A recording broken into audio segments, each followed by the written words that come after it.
Hello बच्चों, आज जो है हम फिजिक्स का जो 12th का जो टॉपिक है हमारा वैद्युत की यानी स्थिर वैद्युत की, उसमें एक टॉपिक है वैद्युत आवेश एवं वैद्युत क्षेत्र। तो इसके बारे में हम पढ़ेंगे। इसको पढ़ने से पहले हम जानेंगे कि वैद्युत आवेश क्या होता है। ठीक है, वैद्युत आवेश के बारे में जानते हैं। वैद्युत आवेश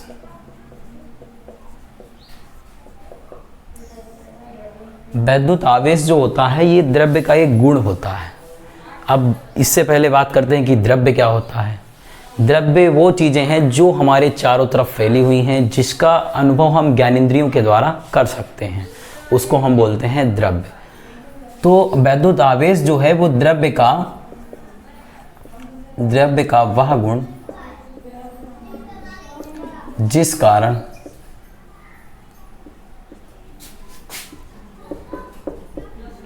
वस्तु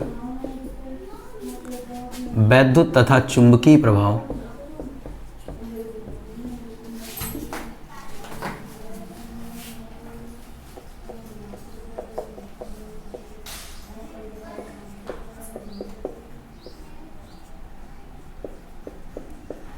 उत्पन्न करती है। इसका मतलब समझे? द्रव्य यानी कोई भी पदार्थ, ऐसा पदार्थ लो जो वैद्युत उत्पन्न करे या फिर चुंबक का गुण उत्पन्न करता है, तो उसे हम बोलते हैं वैद्युत प्रभाव, वैद्युत आवेश बोलते हैं उसको। जैसे मान लो हमारे पास दो पार्टिकल्स हैं, दो पार्टिकल्स को हमें आपस में जो है, एग्जाम्पल के तौर पे जैसे मान लो हम घर में जो कंघी होती है, कंघी से क्या करते हैं, कंघी को जब हम बालों पे रगड़ते हैं और कागज़ के टुकड़ों के प्रति जब हम ले जाते हैं, तो देखा होगा कि कागज़ के जो टुकड़े होते हैं वो कंघी में क्या करते हैं, एकदम कंघी की ओर अट्रैक्ट हो जाती हैं, यानी कंघी में चिपक जाते हैं। तो ये यानी जब हमने उस कंघी को बालों से रगड़ा तो उस कंघी में क्या उत्पन्न हो गया, आवेश उत्पन्न हो गया। उस आवेश के कारण जो कागज़ के टुकड़े हैं वो उसकी ओर चिपक गए, यानी उसमें वैद्युत या चुंबक का गुण उत्पन्न हो गया। तो इसी को हम बोलते हैं वैद्युत आवेश, यानी द्रव्य का वह गुण जिसके कारण वस्तु में वैद्युत तथा चुंबकीय प्रभाव उत्पन्न होता है, उसी को हम बोलते हैं वैद्युत आवेश। अब बात करते हैं वैद्युत आवेश कितने प्रकार के होते हैं। तो इसको जानने के लिए देखते हैं, वैद्युत आवेश कुल दो प्रकार के होते हैं। वैद्युत आवेश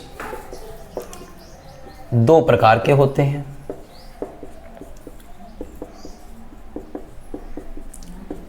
पहले हमने पढ़ा है वैद्युत फर्स्ट धन आवेश। धन आवेश देखो क्या होता है, इसको इंग्लिश में बोलते हैं पॉजिटिव चार्ज और आवेश को बोलते हैं चार्ज। ठीक है, तो वैद्युत धन आवेश क्या होता है, जैसे मान लो कोई एक पदार्थ है, उससे जब इलेक्ट्रॉन्स निकल जाते हैं तो उसमें वैद्युत धन आवेश आ जाता है। फॉर एग्जाम्पल हमारे पास सोडियम है, सोडियम को जब हम आयनिक करते हैं तो इसमें से एक इलेक्ट्रॉन निकल जाता है, तो इसे हम क्या बोलेंगे, वैद्युत धन आवेश। अब इसके बाद सेकंड है वैद्युत ऋण आवेश है। ऋण आवेश क्या होता है, यानी जब किसी वस्तु पर इलेक्ट्रॉनों की संख्या अधिक हो जाती है या कोई भी वस्तु इलेक्ट्रॉन ग्रहण कर लेती है तो उसे हम बोलते हैं वैद्युत ऋण आवेश। जैसे मान लो हमारे पास क्लोरीन एक धातु है, तो क्लोरीन जब एक इलेक्ट्रॉन ग्रहण करती है तो उसके ऊपर आ जाता है निगेटिव चार्ज, तो ये हो गया ऋण आवेश, ये हो गया धन आवेश। तो अब तक हमने क्या देखा कि वैद्युत आवेश क्या है, किसी द्रव्य का वह गुण है जिसके कारण उसमें वैद्युत या चुंबकीय प्रभाव उत्पन्न होता है। जबकि वैद्युत आवेश जो है वो दो प्रकार का था। पहला था वैद्युत धन आवेश, यानी जब किसी वस्तु पर इलेक्ट्रॉनों की कमी होती है तो उसे वैद्युत धन आवेश कहते हैं। ऋण आवेश में जब किसी धातु पर इलेक्ट्रॉनों की अधिकता होती है तो उसे वैद्युत ऋण आवेश कहते हैं। इतना क्लियर होने के बाद अब हम बात करते हैं वैद्युत आवेश के गुणों के बारे में, यानी इसकी क्वालिटीज़ क्या हैं। हर चीज़ की एक क्वालिटीज़ होती हैं, जैसे मान लो हमारी भी कोई क्वालिटी है, आप लोगों की भी कोई क्वालिटी होगी, ठीक उसी प्रकार से वैद्युत आवेश की भी एक क्वालिटी होती है, उसके बारे में हम बात करते हैं। तो वैद्युत आवेश के गुण पे चर्चा करते हैं।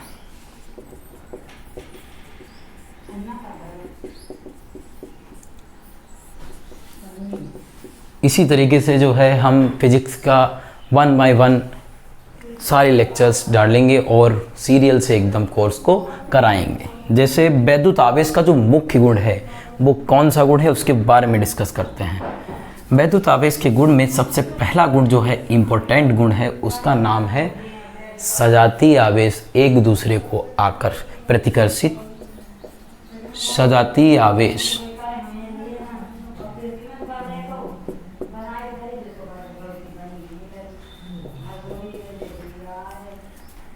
एक दूसरे को प्रतिकर्षित,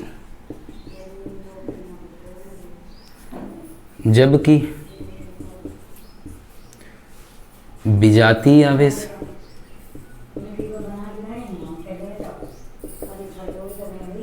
एक दूसरे को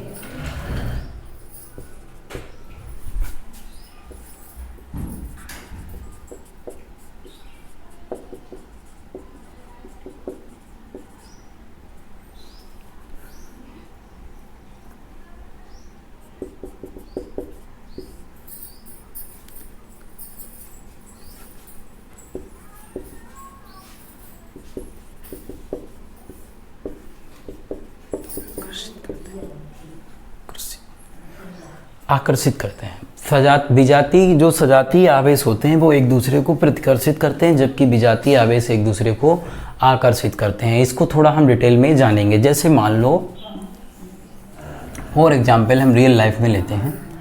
जैसे मान लो दो व्यक्ति हैं, एक व्यक्ति ये है, एक व्यक्ति ये है, दोनों के पास अच्छा पैसा है, यानी दोनों जो है रिच फैमिली है, ये भी रिच है, ये भी रिच है। जब दोनों व्यक्ति आपस में धनी होंगे तो क्या ये एक दूसरे को भाव देंगे? नहीं भाव देंगे, क्योंकि ये कहेगा भाई मैं तो तुमसे बड़ा हूँ, ये कहेगा मैं भी तुमसे बड़ा हूँ। तो ये दूसरे को क्या करेंगे? एक दूसरे को ये प्रतिकर्षित करेंगे, यानी एक दूसरे से दूर जाएंगे। समझ में आया कि सजातीय आवेश एक दूसरे को प्रतिकर्षित करते हैं। इसका मतलब क्या है कि दो रिच यानी कोई दो धनी व्यक्ति हैं तो वो कभी भी ये नहीं कहेंगे कि हम तुमसे नीचे हैं या हम तुमसे सहयोग कर रहे हैं। तो इसमें एक कहेगा कि हम तुमसे बड़े हैं, दूसरा कहेगा मैं भी तुमसे बड़ा हूँ।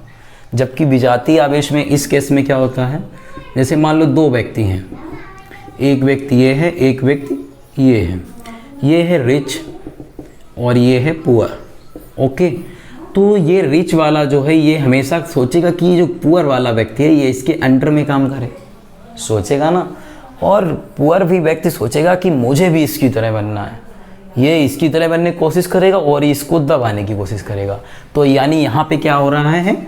आकर्षण। यहाँ पे हो रहा है आकर्षण, यहाँ पे हो रहा है प्रतिकर्षण।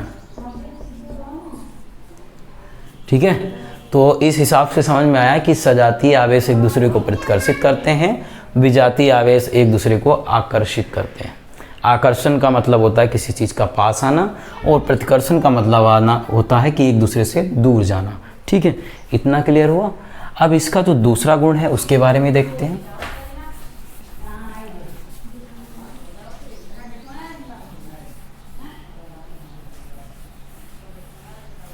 दूसरा गुण है इसका सेकेंड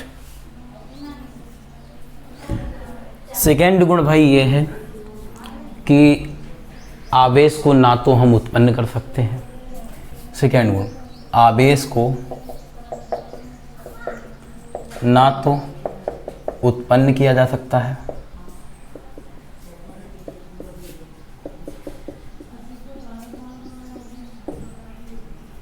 और ना ही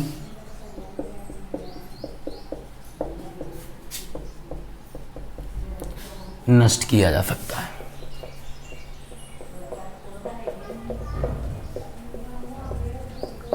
जैसे अभी हमने सीखा कि सजातीय आवेश एक दूसरे को प्रतिकर्षित और विजातीय आवेश एक दूसरे को आकर्षित करते हैं। जैसे मान लो यहाँ पे थे एक दो पुअर, एक रिच मैन, दो रिच मैन थे, तो एक दूसरे को प्रतिकर्षित करते हैं। जैसे मान लो इसकी जगह पे, जैसे मान लो एक पॉजिटिव चार्ज है और दूसरा पॉजिटिव चार्ज है, तो ये हमेशा पास नहीं आएंगे बल्कि एक दूसरे से दूर जाएंगे। बट अगर एक पॉजिटिव हो एक निगेटिव हो तो ये एक दूसरे के पास में आएंगे। ये है आकर्षण, ये है प्रतिकर्षण। ठीक है, आकर्षण मतलब किसी चीज़ का पास आना, प्रतिकर्षण मतलब किसी चीज़ का दूर जाना। तो इतना क्लियर हुआ। दूसरा पॉइंट इसका क्लियर करते हैं, एक एक पॉइंट को क्लियर करते चलेंगे। ठीक है, जैसे पहला पॉइंट तो मैंने क्लियर कर दिया। अब दूसरा पॉइंट है कि आवेश को ना तो हम उत्पन्न कर सकते हैं और ना ही नष्ट कर सकते हैं, बल्कि एक रूप से दूसरे रूप में ना ही नष्ट किया जा सकता है, बल्कि एक रूप से दूसरे रूप में परिवर्तित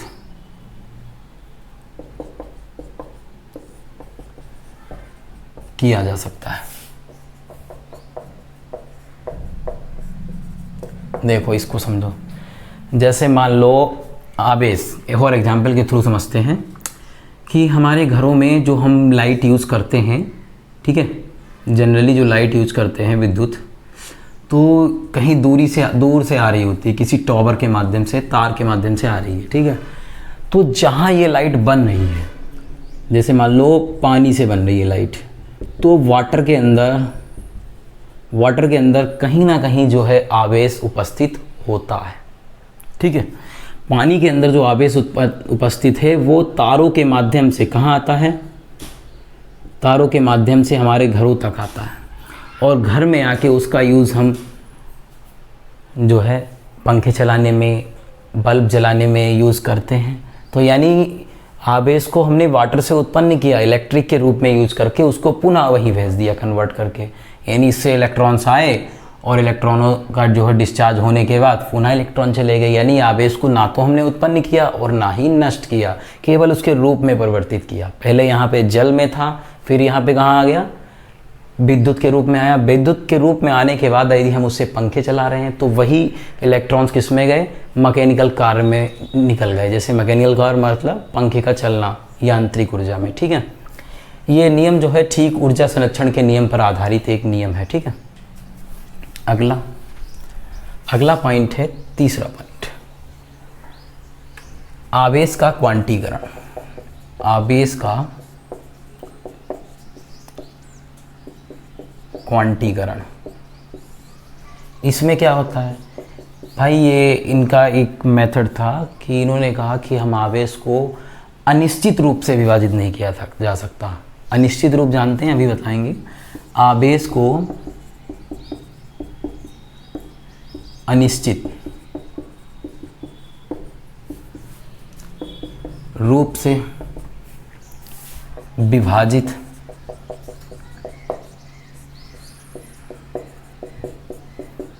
नहीं किया जा सकता। इसका मतलब क्या है, आवेश को अनिश्चित रूप से नहीं विभाजित किया जा सकता, अर्थात इन्होंने भाई इसके लिए एक फार्मूला दे दिया, Q बराबर NE। अब Q बराबर NE, Q क्या है, आवेश है, N क्या है, इलेक्ट्रॉनों की संख्या, और E है इलेक्ट्रॉन पर आवेश। जहां N बराबर 1 2 3 डॉट डॉट डॉट क्या है, इलेक्ट्रॉनों की संख्या, और E क्या है, इलेक्ट्रॉन पर आवेश 1.6 इंटू 10 की पावर -19।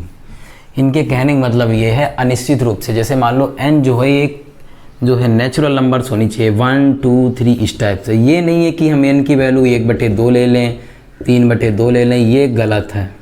क्या होनी चाहिए, एक पूर्ण संख्या होनी चाहिए, यानी नेचुरल नंबर्स होनी चाहिए। ठीक है, अब इस पे आधारित कुछ न्यूमेरिकल्स हैं। तभी उसने कहा है आवेश को अनिश्चित रूप से विभाजित नहीं किया जा सकता है, अर्थात Q बराबर NE, और Q क्या है, वैद्युत आवेश। अब इस पे आधारित कुछ हम न्यूमेरिकल सब करेंगे। ठीक है, देखो एक न्यूमेरिकल है,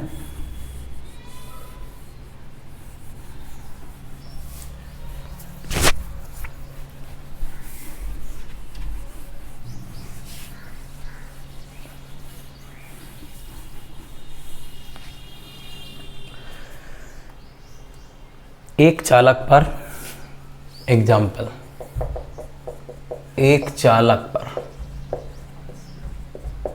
8.0 गुणे 10 की पावर -7 कूलाम ऋण आवेश है,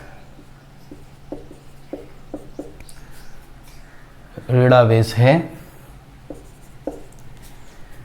इस पर सामान्य अवस्था से कितने इलेक्ट्रॉन अधिक या कम है? इस पर सामान्य अवस्था से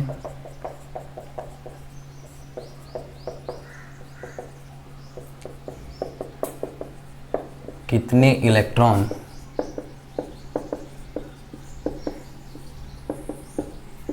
कम या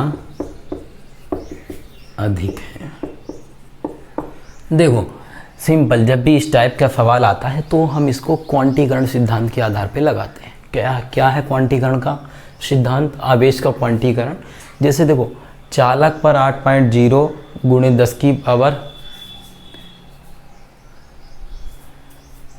एक चालक पर 8.0 गुणे 10 की पावर -7 कूलाम ऋण आवेश है। इस पर सामान्य अवस्था से कितने इलेक्ट्रॉन कम या अधिक हैं?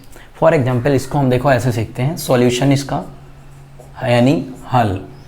तो इसमें चालक पर 8.0 गुणे 10 की पावर -7 कूलाम का ऋण आवेश, यानी आवेश क्या दिया है? आवेश Q बराबर दिया है 8.0 गुणे 10 की पावर -7 कूलाम। और इलेक्ट्रॉन पर आवेश कितना होता है? इलेक्ट्रॉन पर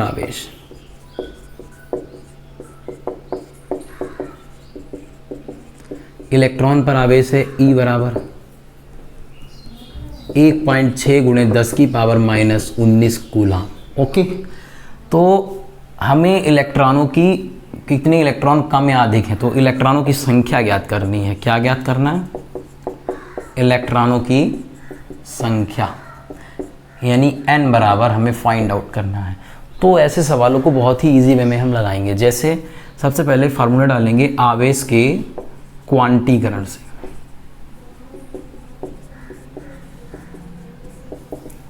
क्या होता है? Q बराबर NE। अब यहाँ पे हमारे पास आवेश भी मौजूद है, इलेक्ट्रॉन पे भी आवेश मौजूद है, सिर्फ और सिर्फ n नहीं मौजूद है। तो n निकालने के लिए हम क्या करेंगे? n को साइड में ले आएंगे, Q को, E को नीचे भेज देंगे। देखो n बराबर हमारा निकल आएगा Q अपॉन E। E निकला। देखो अगर बाई चांस हम एग्ज़ाम में, बोर्ड के एग्ज़ाम में अगर हम कैलकुलेशन नहीं कर पाते हैं, तो अगर हमारा मेथड हम सही लगा देते हैं तब भी हमें नंबर मिल जाते हैं। कैलकुलेशन नहीं कर पाते हो कोई दिक्कत नहीं है, लेकिन हम आपको यहाँ कैलकुलेशन भी सिखाएंगे। जैसे Q पर आवेश कितना दिया था हमें? 8 गुणे 10 की पावर -7 अपॉन इलेक्ट्रॉन पर आवेश 1.6 गुणे 10 की पावर -19। तो यहाँ पे देखो पॉइंट है और यहाँ पे 8 है। सबसे पहले पावर मेंटेन करते हैं। माइनस की 19 पावर जब ऊपर जाएगी क्या हो जाएगी? प्लस की हो जाएगी। देखो 10 की पावर -7 और ये हो जाएगी 10 की पावर 19 और यहाँ बटे में है 1.6। अब ये पॉइंट हटा के हम ऊपर बढ़ा देंगे 0। 16 पंचे 80 होता है। अब हमें ये भी मालूम है कि गुणा में घातें जुड़ती हैं, मैथ में पढ़ा होगा। a की पावर m इंटू a की पावर n हो जाता है a की पावर m प्लस n। हमारे पास यहाँ पर एक निगेटिव पावर है, तो निगेटिव है लेकिन जुड़ जाएगी। देखो इधर आएगा हमारा 5 गुणे 10 की पावर -7 और प्लस का 19। अब 19 से 7 घटा दो, कितना बचा? 12। ये हमारा है इलेक्ट्रॉनों की संख्या, यानी कितने इलेक्ट्रॉन हुए? 5 गुणे 10 की पावर 12। तो एक चीज़ और मैंने बताई थी कि अगर किसी भी चार्ज पर निगेटिव, यानी किसी भी आवेश पर अगर निगेटिव चार्ज यानी ऋण आवेश होता है तो उसमें इलेक्ट्रॉनों की संख्या अधिकतम होती है। तो यहाँ पे इलेक्ट्रॉन क्या है? अधिक है या कम? अधिक। लिख देंगे इतने इलेक्ट्रॉन अधिक हैं। 5 गुणे 10 की पावर 12 इलेक्ट्रॉन अधिक हैं। ठीक है।